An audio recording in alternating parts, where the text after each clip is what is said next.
अनंत शयन का अर्थ है, अगर इसको शाब्दिक अर्थ आप लेंगे तो अनंत का अर्थ है कि जिसका कभी अंत नहीं है। ऐसी शैया में वो ऐसे शयन में है, उसको शयन नहीं कहते हम, बेसिकली वो उनकी योग निद्रा है, वो योग निद्रा में है। और जो योग माया है वो संसार को चलाती है। जैसे भगवान शिव से अगर आप इसको जोड़ें, वो ध्यान में रहते हैं लेकिन शक्ति संसार का संचरण करती हैं, क्योंकि वो ध्यान में रहकर वो दोनों, उन्होंने दोनों बातें, शिव शक्ति, विष्णु और माया, दोनों को समझाया है। किस तरीके से? एक आपकी अंतर की यात्रा है जो शिव और विष्णु आपको समझा रहे हैं, उनके योग, ध्यान और योग निद्रा के द्वारा, कि अंदर की यात्रा कर रहे हैं वो, जिसमें अनंत ब्रह्मांड है। इसको ऐसे भी लिया जा सकता है जैसे विष्णु जी तो अपनी मुद्रा में लीन है, हाँ, लेकिन कृष्ण के रूप में, राम के रूप में, वही वो अंदर है, वो सारा उनके अंदर हो रहा है। हमें लग रहा है सब बाहर हो रहा है, हम बाहर की दृष्टि से देख रहे हैं, लेकिन ये सब उनके अंतर में हो रहा है।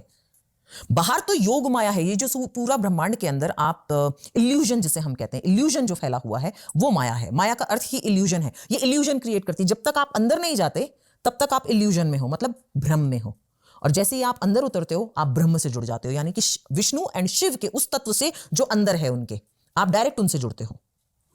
लेकिन यहां पर हम अनंत शयन को मल्टीवर्सेस के साथ में जोड़ रहे हैं, क्योंकि जब हम अंदर जाते हैं, विष्णु के अंदर तत्व में उतरते हैं, तो वहां पर अलग अलग लोक आपको दिखते हैं।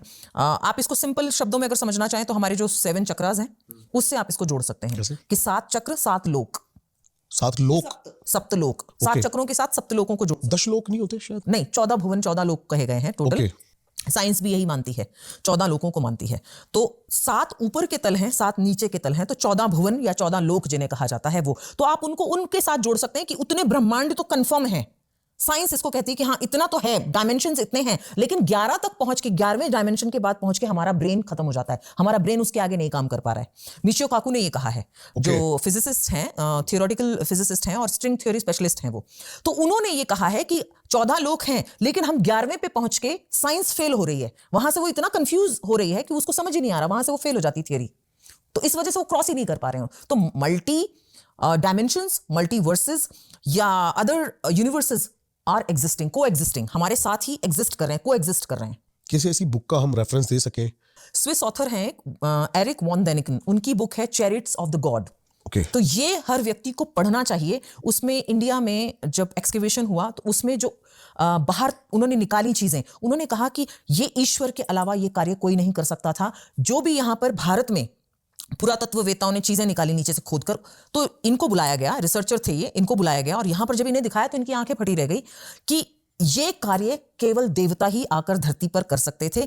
इसका अर्थ, अगर देवता ऊपर से धरती पर आए हैं तो इसका मतलब अदर वर्ल्ड्स एग्जिस्ट करते हैं। अब अदर वर्ल्ड्स यहां पर अदर यूनिवर्स हो जाते हैं।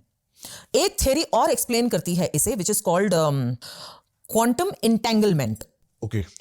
वो भी इस थ्योरी को प्रूव करता है कि कहीं ना कहीं हमारे जैसा सेम कुछ ना कुछ और कहीं भी घट रहा है। जैसे हम कहते हैं कि this world is the reflection of the other world. अब जब हम रिफ्लेक्शन देखते हैं तो वो उल्टा होता है। डेजा वू से रिलेट करा जा सकता है इसको? डेजा वू से हम बिल्कुल रिलेट कर सकते हैं, लेकिन डेजा वू के साथ में एक चीज और जुड़ी है कि जब एक्सोप्लैनेट अगर हमारा है, जो साइंस कहती है कि है, हमारी थियरीज कहते, हमारी वेद कहते हैं और प्लैनेट्स हमारे जैसे, तो अगर एक्सोप्लैनेट है हमारे जैसा बिल्कुल, तो आइडेंटिकल हमारे जैसे लोग हैं। अगर भगवान श्री कृष्ण ने ये भागवतम में प्रूव कर चुके हैं कि वो आइडेंटिकल सेम क्रीचर्स हमारे जैसे दिखने वाले क्रिएट कर सकते हैं, और वो दूसरी जगह भी एग्जिस्ट कर रहे होते हैं सेम टाइम में, तो मतलब ये थ्योरी वहीं प्रूव हो जाती है।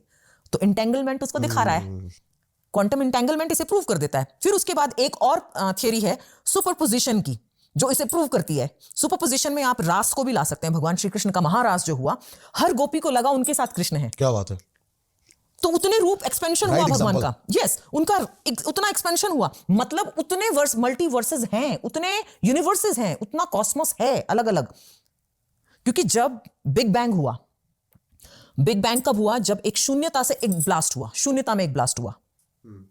और ब्लास्ट तब तक नहीं हो सकता जब तक हम जो कहते हैं ना सिंगुलैरिटी और ड्यूअलिटी का जो थियरी है, ब्लास्ट तब तक नहीं हो सकता जब दो फोर्सेस आपस में ना टकराएं।